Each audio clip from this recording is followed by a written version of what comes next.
अस्सलाम वालेकुम, मेरा नाम हनीफ अब्बास और आप देख रहे हैं डीके मैथमेटिक्स। आज हम बात करेंगे 10th टर्म टेस्ट के बारे में, जो कि हमारे पास क्वेश्चन नंबर 27 से लेकर 34 तक के क्वेश्चन को सॉल्व करने में मदद देता है।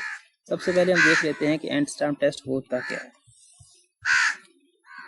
यहाँ पर हमारे पास इसका फर्स्ट पार्ट है कि if n which is equal to 1 to infinity an converge then an approaches to 0। मतलब ये हुआ कि अगर आपकी जो सीरीज है वो कन्वर्ज करेगी देन उसकी जो nth टर्म होगी वो अप्रोच करेगी 0 को।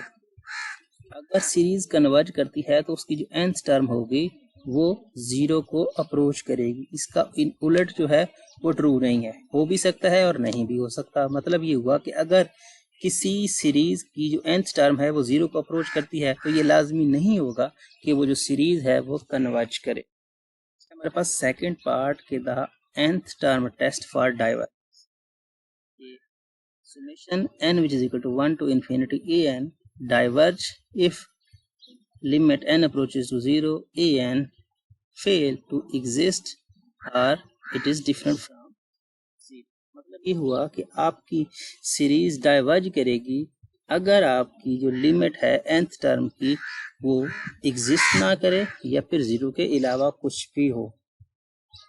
अगर आपकी जो लिमिट है nth टर्म की वो 0 आती है तो फिर मे और मे नॉट भी कि यहाँ पर आपके पास जो सीरीज है वो कन्वर्ज करे या फिर डाइवर्ज करे, श्योर नहीं होता। लेकिन अगर आपकी लिमिट इन्फिनिटी आ गई या फिर 0 के अलावा कुछ भी आ गई तो फिर ये श्योरिटी होगी कि आपकी जो सीरीज है वो डाइवर्ज करती है। सो अगर हम बात करें अपने क्वेश्चन नंबर 27 की, जो हमारे पास है summation n which is equal to 1 to infinity n over n plus, तो हमने nth टर्म टेस्ट के जरिए चेक करना है ये जो सीरीज है ये कन्वर्ज करती है कि डाइवर्ज करती है। सो हमारे पास nth टर्म इसकी क्या आएगी, nth term which is equal to an, यहाँ पर n over n plus 10। So ये हमने nth टर्म निकाली। हम इस पे लिमिट लगाएंगे, मतलब limit n approaches to infinity an which is equal to limit n approaches to infinity, और यहाँ पर हमारे पास हो जाएगा n ओवर n प्लस 10। सो आप जानते हो कि अगर आप डायरेक्ट लिमिट इस पे इंसर्ट करोगे तो आपको आंसर जो मिलेगा वो इन्फिनिटी बाय इन्फिनिटी फॉर्म मिलेगी। तो हमें कोशिश करनी है कि इसको, ये फॉर्म जो है अनडिटरमाइंड फॉर्म, इसको ख़त्म करें। तो n को यहाँ से कॉमन लेके फिर कैंसिल करते हैं और उसके बाद हम लिमिट लगाते हैं, या फिर इस पे लॉपिटा रूल भी अप्लाई कर सकते हो, मतलब इसका डेरिवेटिव भी ले सकते हो, जैसा आपको ठीक लगे। सो हम लिमिट लेते हैं। So limit n approaches to infinity, क्योंकि ये तो साथ में लिखी जाएगी n, और यहाँ से आपने n कॉमन लिया तो 1 एंड प्लस 10 बाई n यहाँ पर। सो n से कैंसिल हो गया, आपके पास रहेगी limit n approaches to infinity, यहाँ पर ये आपके पास 1 over 1 plus 10 by n। So limit आप इंसर्ट करेंगे तो आपके पास आएगा 1 ओवर 1 प्लस 10 बाय इन्फिनिटी। तो समथिंग ओवर इन्फिनिटी 0, सो इसका मतलब ये हुआ कि 1 plus 0 which is equal to 1। Limit जो होगी, limit n approaches to infinity an which is equal to 1, मतलब ये हुआ कि an अप्रोच किसको कर गया, 1 को। तो इसका क्या मतलब है, हमारी जो सीरीज है वो डाइवर्ज करती है, क्योंकि हमने nth term test for divergence के रिस्पेक्ट से देखा है कि अगर हमारी लिमिट का आंसर 0 के अलावा कुछ भी आएगा तो हम कहेंगे कि वो जो सीरीज है वो डाइवर्ज करती है। तो यहाँ पर 1 आया है तो इसका मतलब ये सीरीज हमारी डाइवर्ज करती है। हम बात करें इसके नेक्स्ट क्वेश्चन की, क्वेश्चन नंबर 28, तो इसके पास हमारे पास an जो आएगा, an which is equal to n into n plus 1 divided by n plus 2, और यहाँ पर आ जाएगा n प्लस 3। सो अब हम इस पे लिमिट लगाएंगे क्योंकि हम nth टर्म टेस्ट यूज करेंगे। सो लिमिट हमारी आएगी यहाँ पर limit n approaches to infinity an which is equal to limit n approaches to infinity, और यहाँ पर हम इसको लिखेंगे जो कि है n, आप इसको मल्टीप्लाई कर सकते हो जो कि आएगा n स्क्वायर प्लस n, ठीक है। और यहाँ पर आप क्या कर सकते हो, नीचे वाले को भी मल्टीप्लाई कर सकते हो।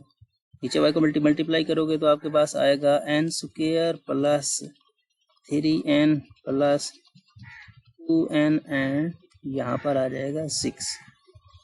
सो आपके पास क्या बन जाएगा, अगर आप इसको इकट्ठा करते हो तो आपके पास क्या फॉर्म बनती है, आपके पास फॉर्म बनेगी limit n approaches to infinity, और यहाँ पर n square plus n over यहाँ पर n square plus 5n and plus 6। ये मल्टीप्लाई हमने क्यों किया, ये मल्टीप्लाई हमने सिर्फ इसलिए किया क्योंकि हम इसको मल्टीप्लाई करेंगे और जो मैक्सिमम पावर होगी उससे हम इसको डिवाइड कर सकेंगे, क्योंकि अगर हम डायरेक्ट इस पे लिमिट इंसर्ट करेंगे तो हमें आंसर इन्फिनिटी और इन्फिनिटी फॉर्म मिलेगी जो कि अनडिटरमाइंड फॉर्म है। सो ये सब करने के लिए कि ये सब चीज़ें हम चैप्टर नंबर 2 में सीखेंगे। मैक्सिमम पावर आपके पास क्या है, n स्क्वायर है, तो मतलब n स्क्वायर को सब पे डिवाइड करते हैं तो आपके पास इससे हम लिमिट पुट करने के काबिल हो जाएंगे। तो मतलब लिमिट, और यहाँ पर n approaches to infinity n square by n square and plus n by n square over यहाँ पर n square by n square plus 5n by n square plus 6 over n square. इसके अलावा आप लॉपिटर rule भी इस्तेमाल कर सकते हैं, क्योंकि ऊपर वाले का भी डेरिवेटिव ले लें, नीचे वाले का भी डेरिवेटिव ले लें, जैसे आपको ठीक लगे आप उसी तरह से कर सकते हैं। मतलब यह है कि इसकी लिमिट आपको फाइंड करनी है, जो भी आती है उससे पता चल जाएगा कि कन्वर्ज करता है कि डाइवर्ज करता है। सो आपको यहाँ पर आ जाएगी limit n approaches to infinity, और यहाँ पर 1 प्लस 1 ओवर n, और यहाँ पर आपकी डिवीजन में आ जाएगी 1 plus 5 over n plus 6 over n square. अब लिमिट इंसर्ट कर दें। सो 1 ओवर इन्फिनिटी जो कि 0, 5 ओवर इन्फिनिटी जो कि 0, 6 ओवर इन्फिनिटी का स्क्वायर ये भी 0, तो आपके पास क्या रहेगा 1 plus 0 over 1 plus 0 plus 0। So basically आपको आंसर मिला फिर 1। इसमें भी आपको आंसर 1 मिला, तो इसका मतलब ये हुआ कि an अप्रोचेज टू 1। इसका मतलब ये हुआ कि आपकी लिमिट जो होगी सीरीज की वो कन्वर्ज नहीं करेगी बल्कि डाइवर्ज करेगी, क्योंकि अगर 0 को अप्रोच करती तो चांस थे कि आपके पास वो सीरीज कन्वर्ज करती, तो इस केस में आपकी सीरीज जो है वो डाइवर्ज करती है। उसके बाद अगर हम बात करें क्वेश्चन नंबर 29 की, तो यहाँ पर हमारे पास an क्या आएगा, an which is equal to 1 over n plus 4। तो हम लिमिट इंसर्ट करते हैं, तो limit n approaches to infinity an which is equal to limit n approaches to infinity, और ये 1 ओवर n प्लस 4 आएगा। सो अगर आप इस पे लिमिट इंसर्ट करते हो तो आपको आंसर मिलेगा 1 ओवर इन्फिनिटी प्लस 4। सो 1 ओवर इन्फिनिटी प्लस 4, तो इन्फिनिटी में कुछ भी ऐड सब्ट्रैक्ट डिवाइड करोगे तो आपको आंसर इन्फिनिटी मिलेगा। तो ये आपके पास infinity, so 1 over infinity which is equal to 0। इस बार आपकी जो nth टर्म है an अप्रोचेज टू 0। सो इस बार आपकी जो nth टर्म है वो 0 को अप्रोच कर रही है, तो यहाँ पर आप कुछ भी नहीं कह सकते कि आपकी जो सीरीज है वो कन्वर्ज करेगी या फिर डाइवर्ज करेगी। तो यहाँ पर आप लिख सकते हो कि इससे आपको कुछ भी नहीं आइडिया हो सकता कि आप क्या कह सकते हो कि सीरीज कन्वर्ज करे या डाइवर्ज करे। ये चीज़ आपको कभी भी नहीं बताएगी कि सीरीज कन्वर्ज करती है कि डाइवर्ज करती है, क्योंकि रेसिप्रोकल जो था हमारे उस थ्योरम का जो इनवर्स था वो एग्जिस्ट नहीं करता था। अगर सीरीज कन्वर्ज करती है तो ये कन्वर्ज करता है, ये कभी भी नहीं होता कि ये जो है अप्रोच करेगा 0 को तो सीरीज कन्वर्ज करेगी।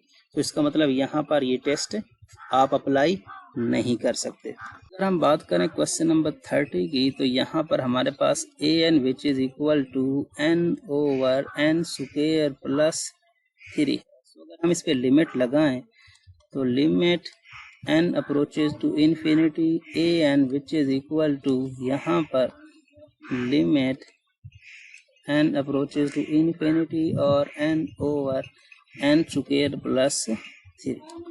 सो आप डायरेक्ट अगर लिमिट इंसर्ट करते हो तो आपको आंसर नहीं मिलेगा, मतलब इन्फिनिटी बाय इन्फिनिटी फॉर्म मिलेगी जो कि अनडिटरमाइंड फॉर्म कहलाती है। सो इसका लॉपिटर रूल से मतलब दोनों से डेरिवेटिव ले लें या फिर इसमें से कॉमन लेके कैंसिल कर दें, जैसा आपको ठीक लगता है। So limit infinity n over n common ले लें, सो n plus 3/n।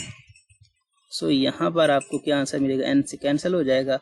So limit n approaches to infinity 1 over n plus 3/n। So आप जब आप लिमिट अप्लाई करोगे तो आपको क्या आंसर मिलेगा, वहाँ पर यहाँ आपके पास इन्फिनिटी प्लस 3 ओवर इन्फिनिटी, सो ये 0, सो 1 ओवर इन्फिनिटी आएगा, तो ये भी 0। इस बार भी आपका ए एन अप्रोच कर रहा है 0 को, तो फिर आप कहोगे कि ये सीरीज में और मे नॉट बी कन्वर्ज, क्योंकि यहाँ पर ये आपको कुछ भी आइडिया नहीं दे सकते बाई nth टर्म टेस्ट के कन्वर्ज करता है कि डाइवर्ज करता है।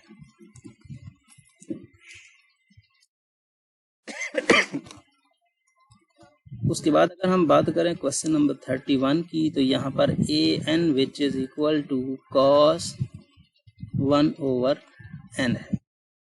तो यहाँ पर आप इसकी फिर से लिमिट फाइंड करोगे, तो limit n approaches to infinity और यहाँ पर आपके पास आएगा a n which is equal to limit n approaches to infinity cos 1/n। तो अगर आप इस पे लिमिट इंसर्ट करते हो तो लिमिट खत्म हो जाएगी यहाँ पे और लिखोगे cos 1/infinity which is equal to basically cos 0। So cos 0 आपको क्या आंसर देता है 1, तो इसका मतलब ये हुआ कि आपका जो nth टर्म है वो किसको अप्रोच कर रहा है 1 को। उसका मतलब ये हुआ कि 100% श्योर है कि आपकी जो सीरीज होगी वो सीरीज आपकी क्या करेगी, सीरीज आपकी डाइवर्ज करेगी बाई nth टर्म टेस्ट। अगर हम बात करें क्वेश्चन नंबर 32 भी, तो क्वेश्चन नंबर 32 में हमारे पास a n which is equal to e की पावर n ओवर ई की power n plus n। Limit insert करें तो हमारे पास आएगा limit n approaches to infinity और यहाँ पर a n equal to limit n approaches to infinity e की पावर n ओवर यहाँ पर e की पावर n प्लस यहाँ पर आ जाएगा सिंपल n। अगर आप इस पे डायरेक्ट लिमिट इंसर्ट करते हो तो आंसर क्या मिलेगा, e की पावर इन्फिनिटी का आंसर इन्फिनिटी, तो e की पावर इन्फिनिटी का आंसर इन्फिनिटी, तो मतलब ये हुआ infinity by infinity form, so undetermined form मिलेगी। सो इसके लिए आप क्या करोगे, इसके लिए आप लॉपिटर रूल भी इस्तेमाल कर सकते हो या फिर आप इसको कैंसलेशन से भी करना चाहो तो कर सकते हो, जैसा आपको ठीक लगे। सो पिछले दोनों क्वेश्चन में हमने किया हमने वहाँ पर कॉमन लिया था, यहाँ भी कॉमन लेके सॉल्व कर सकते हैं, लेकिन अगर आप इस पर लॉपिटर रूल इस्तेमाल करना चाहें तब भी कर सकते हो। लॉपिटर रूल क्या होता है, ऊपर वाले का भी डेरिवेटिव ले लो, नीचे वाले का भी डेरिवेटिव ले लो। सो अगर हम दोनों का डेरिवेटिव लें तो limit n approaches to infinity और एक्सपोनेंशियल का डेरिवेटिव वही एक्सपोनेंशियल फंक्शन आता है, सो इसका भी एक्सपोनेंशियल आ जाएगा और n का derivative with respect to n लेंगे तो 1 आएगा। सो इस बार फिर अप्लाई करेंगे लिमिट, तो फिर आपको इन्फिनिटी बाय इन्फिनिटी फॉर्म ही मिलेगी। सो इस बार आप क्या करोगे, फिर आप वही फॉर्म अप्लाई करोगे, मतलब फिर से आप लॉपिटर रूल इस्तेमाल करो। सो फिर से उसका डेरिवेटिव लो, limit n approaches to infinity और ये e की पावर n बाय e की पावर n और 1 का derivative with respect to n क्या आएगा 0। सो ये आपस में कट जाएंगे और बाकी क्या रह जाएगा, limit n approaches to infinity and यहाँ पर 1, सो इसका मतलब आपको आंसर मिला 1। तो यहाँ पर ए एन किसको अप्रोच करता है, ए एन अप्रोच करता है 1 को, तो इसका मतलब ये हुआ कि यहाँ पर ये जो सीरीज है ये सीरीज हमारी डाइवर्ज करेगी बाई nth टर्म टेस्ट, क्योंकि हमने पढ़ा है कि अगर हमारा 0 के अलावा कुछ भी आंसर आएगा तो हम कहेंगे कि ये सीरीज डाइवर्ज करती है।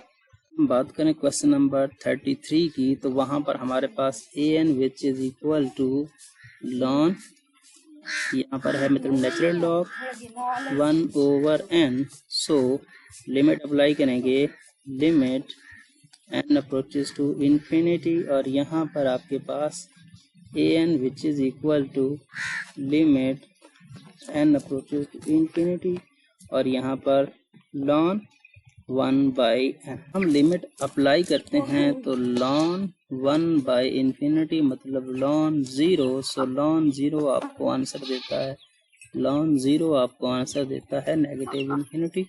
सो नेगेटिव इन्फिनिटी यहाँ पर इस बार आपका फिर से फंक्शन क्या हुआ, फंक्शन आपका डाइवर्ज हो गया। मतलब ये हुआ कि आपको आंसर नहीं मिला। तो 0 के अलावा कोई भी आंसर मिले तो हमें कोई फर्क नहीं पड़ता। तो इस बार an approaches to negative infinity था, तो इस केस में भी हमारी जो सीरीज है वो सीरीज क्या करेगी, वो डाइवर्ज करेगी।